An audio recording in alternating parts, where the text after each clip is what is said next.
Welcome back. You're listening to The Voice of Russia in London. My name is Brendan Cole.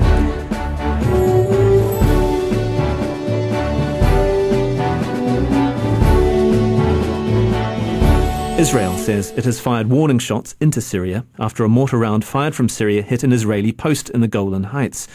It's the first time the Jewish state has fired on Syrian forces since the Middle East War of 1973. The incident happened on the same day as a coalition was formed in Doha to oppose President Bashar al-Assad's government. Last week, the British Prime Minister David Cameron said he would not rule out the idea of accepting a safe passage for Assad if it meant an end to the conflict that has so far claimed more than 35,000 lives. But this was ruled out by Assad himself when, in a television interview he gave to Russian television, he said he would die in Syria. So now there is a unified opposition group. How effective will it be? Is the idea of a safe passage for Assad a real possibility?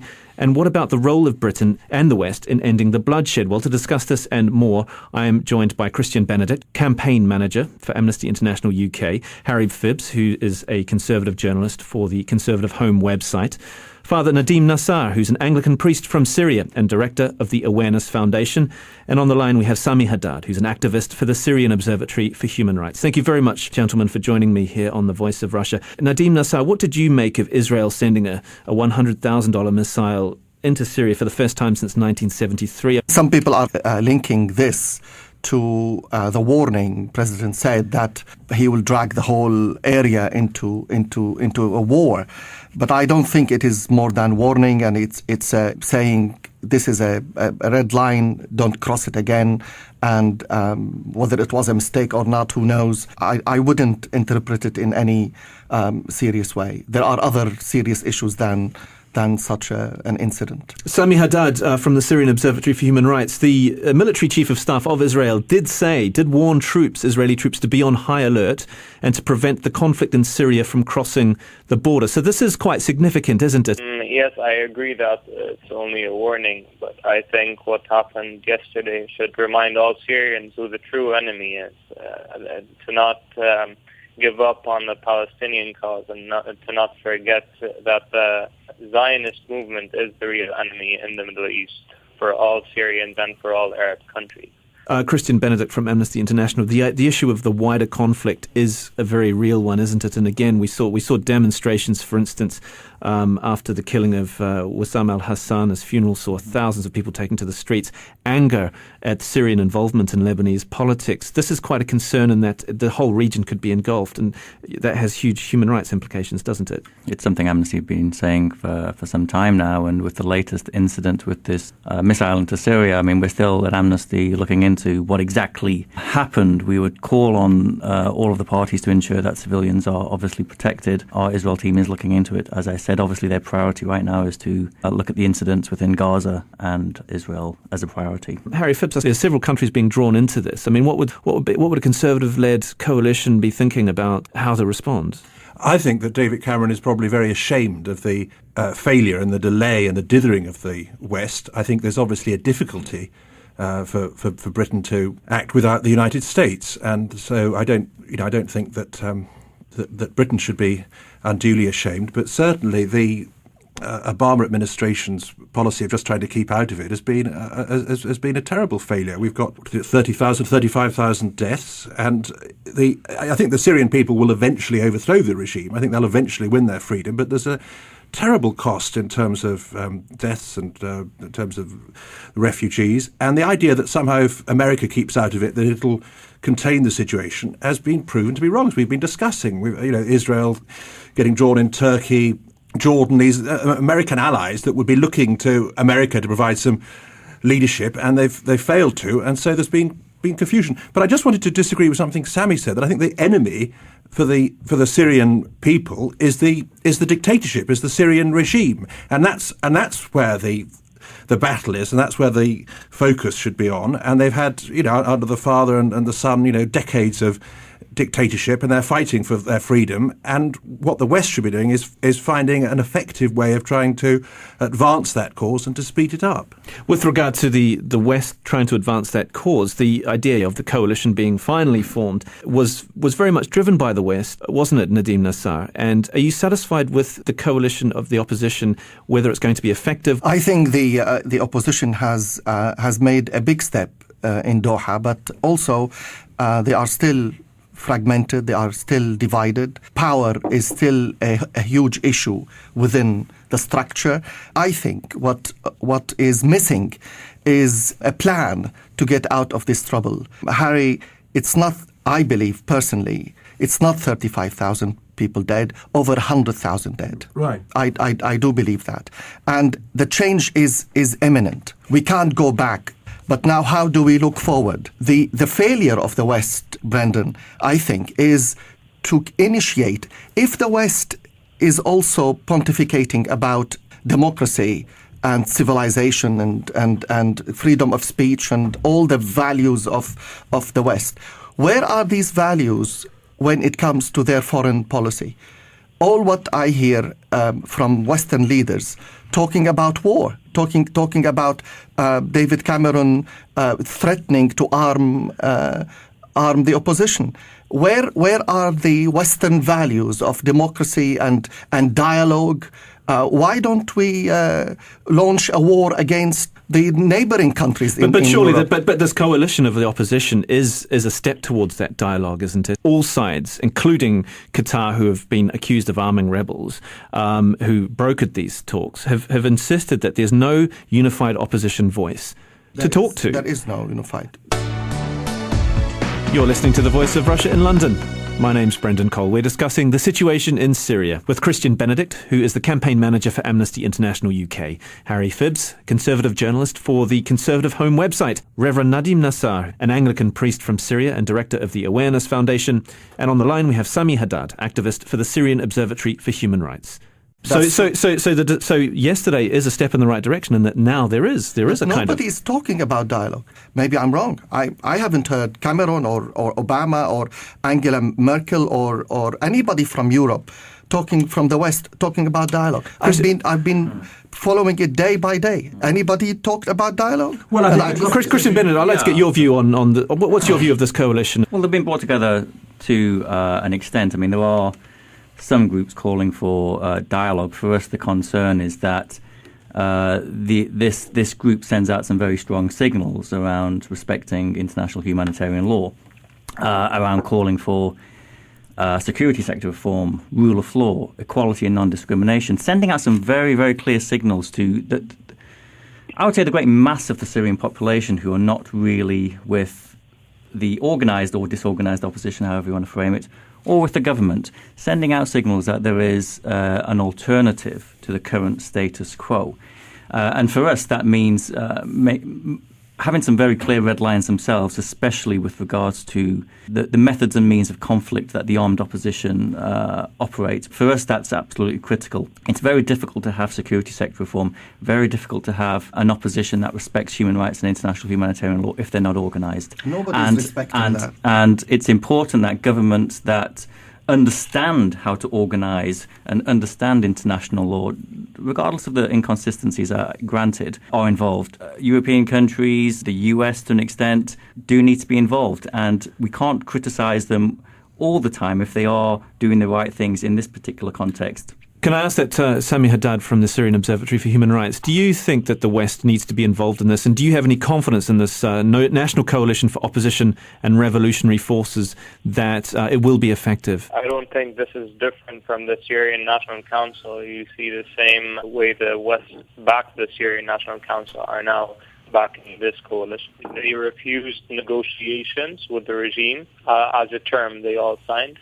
Not all the sides of the opposition were a part of this coalition, so the opposition is not united yet. The National Coordination Body was not part of the coalition, nor was the Syrian Democratic Platform. One of the main terms they signed on was to back the rebel fighters in Syria.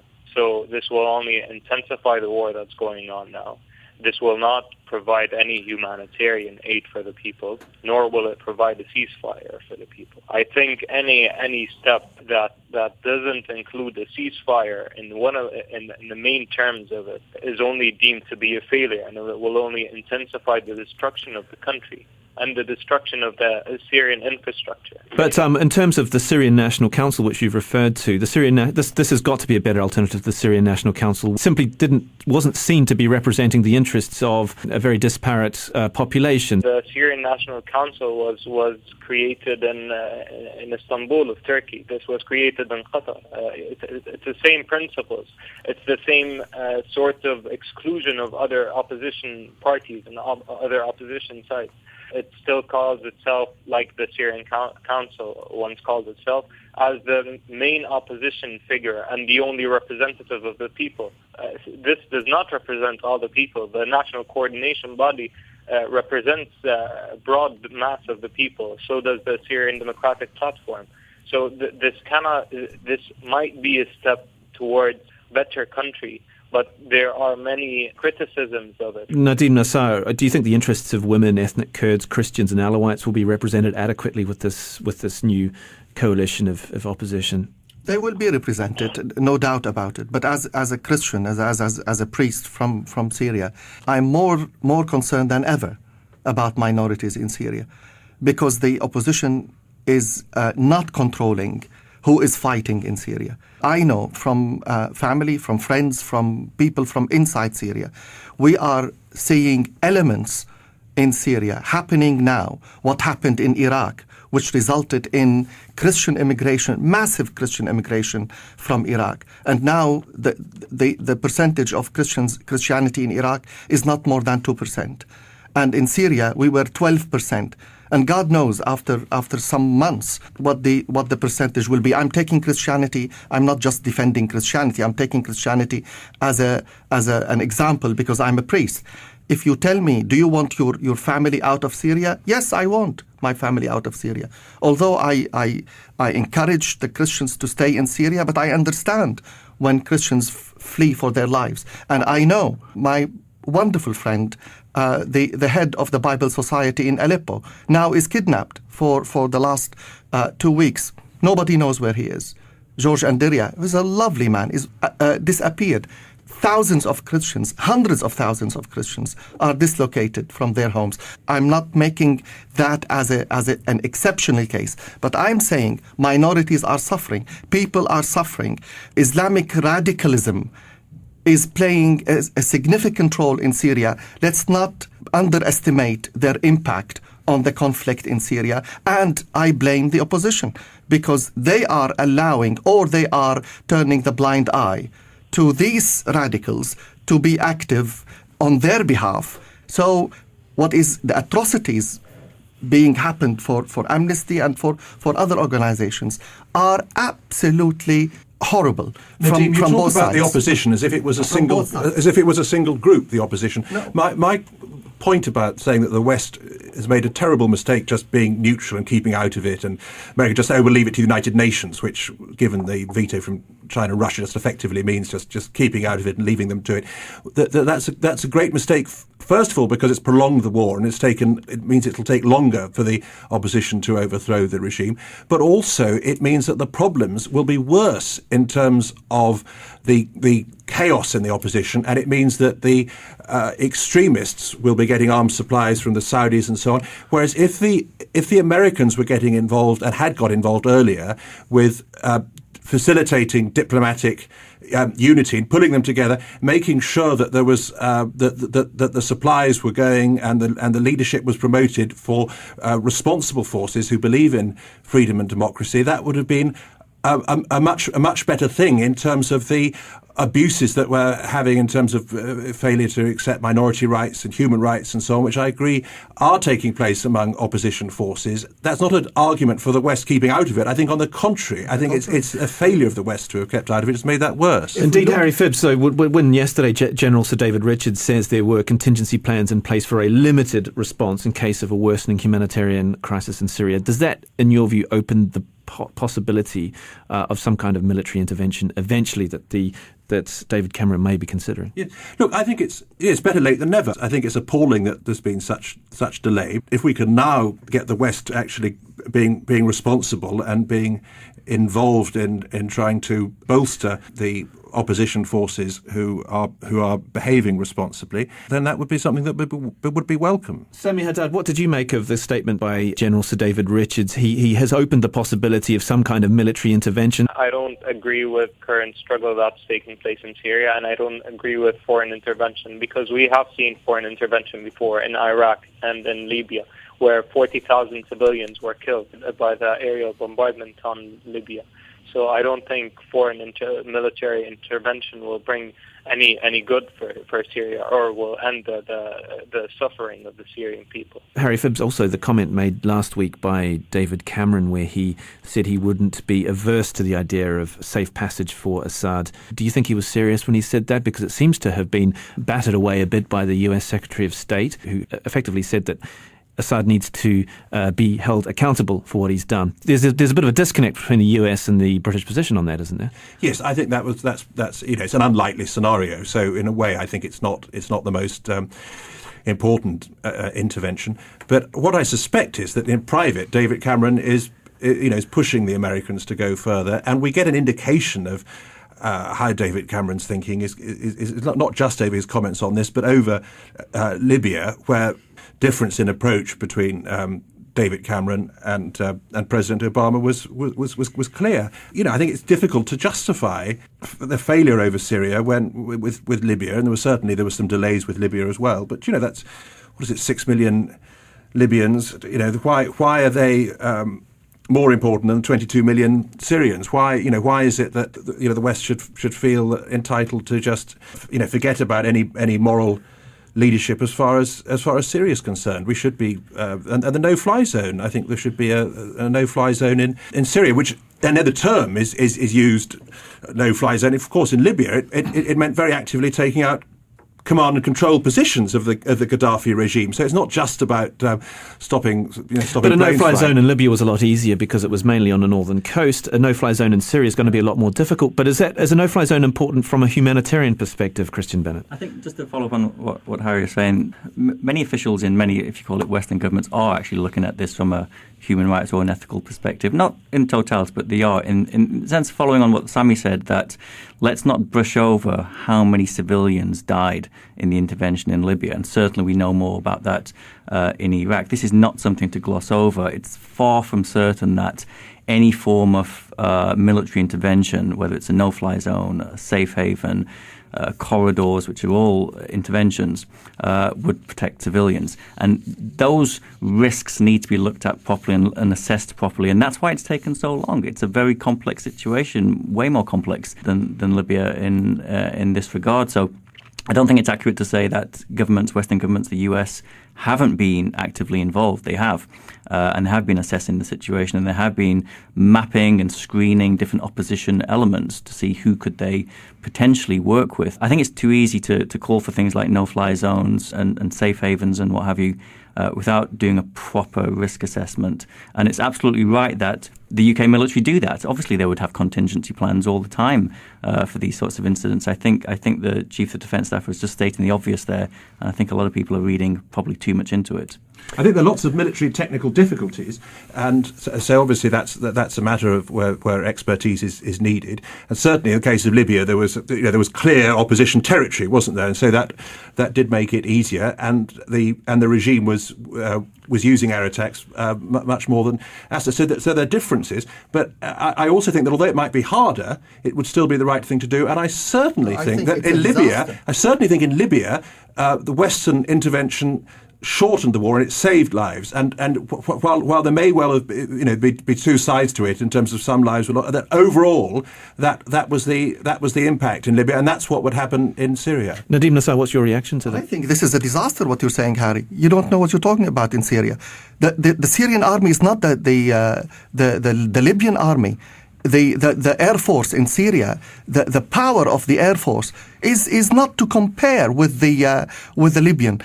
I was on a debate with Intelligence Squared, and one journalist said, "Father, you don't know the Syrian army is paper tigers, and in 1 month they will defect and fall." And that was 6 months ago, and the Syrian army is not paper tigers, and it will not work because any military intervention, whether no-fly zone or a full intervention or arming the opposition, it will be a disaster for Syria. The best thing happened in Lebanon to finish the war is when everybody went to Ta'if, which is a city in Saudi Arabia, sat around the table and put all the cards on the table and found a plan out of the conflict. Because the Lebanese civil war brought international forces and regional forces into intervention. All kinds of forces were there in Lebanon. Syria was involved, Iraq was involved, Israel was involved. What happened? It was a disaster. I lived 7 years of that. And Syria, everybody is involved. Let's ask the West and Russia and China and Turkey and Iran to put pressure on their allies in order to sit around the table and talk. Any military intervention, whatever it is, it will be a colossal disaster for Syria. Well, that was something that was raised by Bashar al-Assad last week in an interview he gave. He said that he would be prepared to die in Syria. Just a quick reaction about his interview last week. It seemed to be quite a defiant message, didn't it? Brendan, it's a waste of time and effort to talk about a safe passage to Assad. Assad is not leaving, and if he decided to leave, he has his own channels to secure his safe passage. I think it's diverting our attention from the conflict by wasting our time. And Cameron is a champion in wasting time when it comes to Syria. He says nothing valuable and nothing important. Safe passage? Who cares about what Cameron thinks? If Assad wants a safe passage, he will find a safe passage. Don't worry about him. You're listening to The Voice of Russia in London. We're discussing Syria with Christian Benedict, Harry Phibbs, Nadim Nassar and Sami Haddad.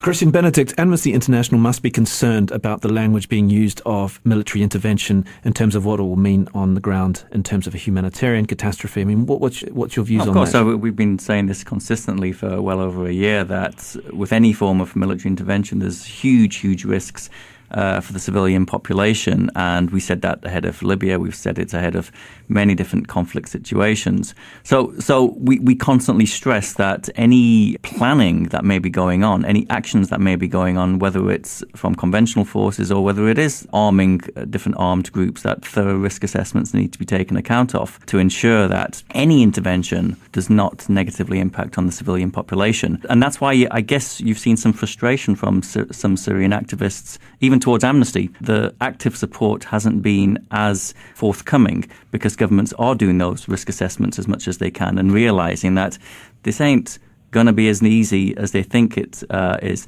Governments are in a sort of twilight zone, as it were, between this position of having a ceasefire and leading towards negotiations or some sort of conflict-related situation, because I can see the logic of what you're saying, Father Nadim.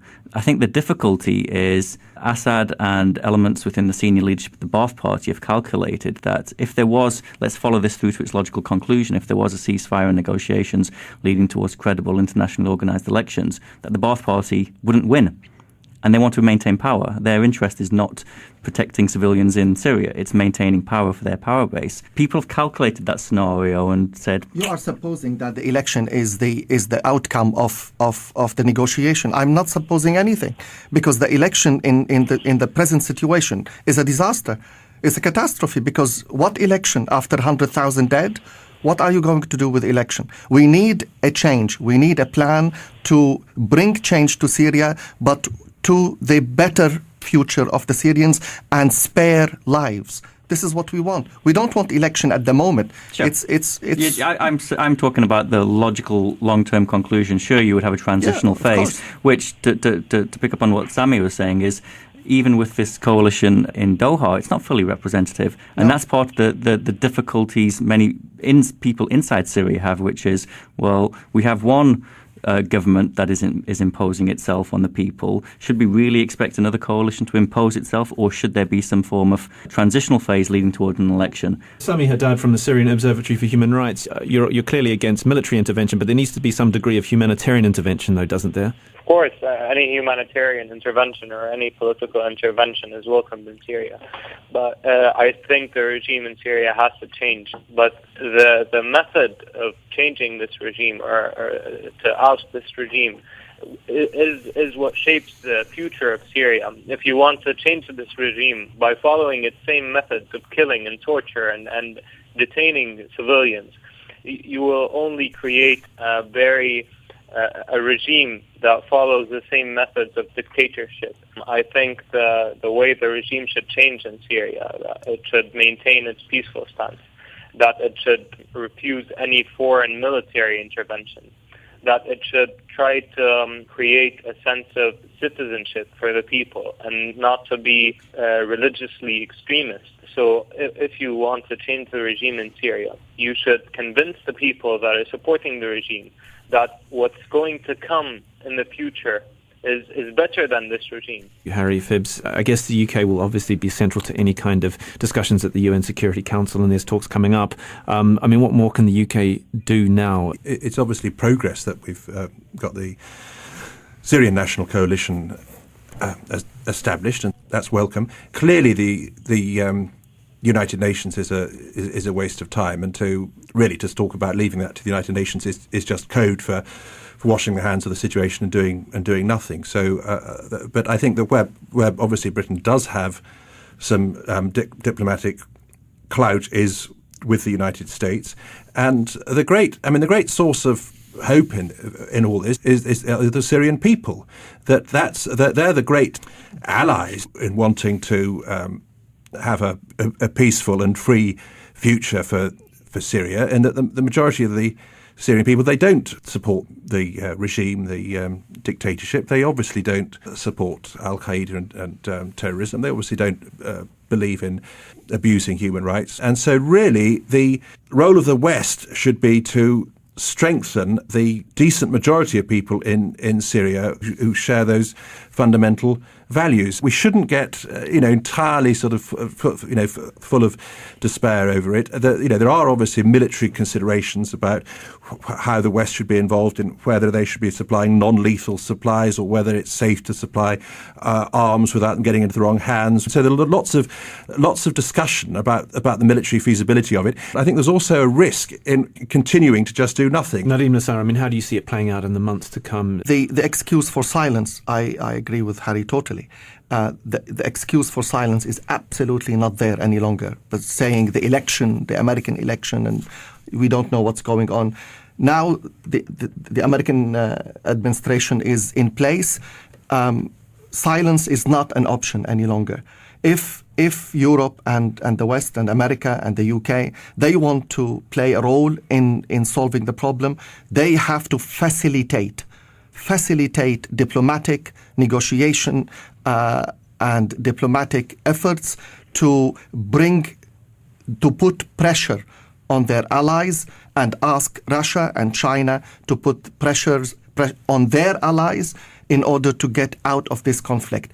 Silence is not an option any longer, and I'm appalled that the West is ignoring Syria in this terrible way. Sadly, we've run out of time. I'd just like to thank my guests, Nadeem Nassar, Anglican priest from Syria and director of the Awareness Foundation, Christian Benedict, who is the campaign manager for Amnesty International UK, Harry Phibbs, conservative journalist for the Conservative Home website, and on the line, Sami Haddad, activist for the Syrian Observatory for Human Rights. Thank you very much for joining me, Brendan Cole, on The Voice of Russia in London.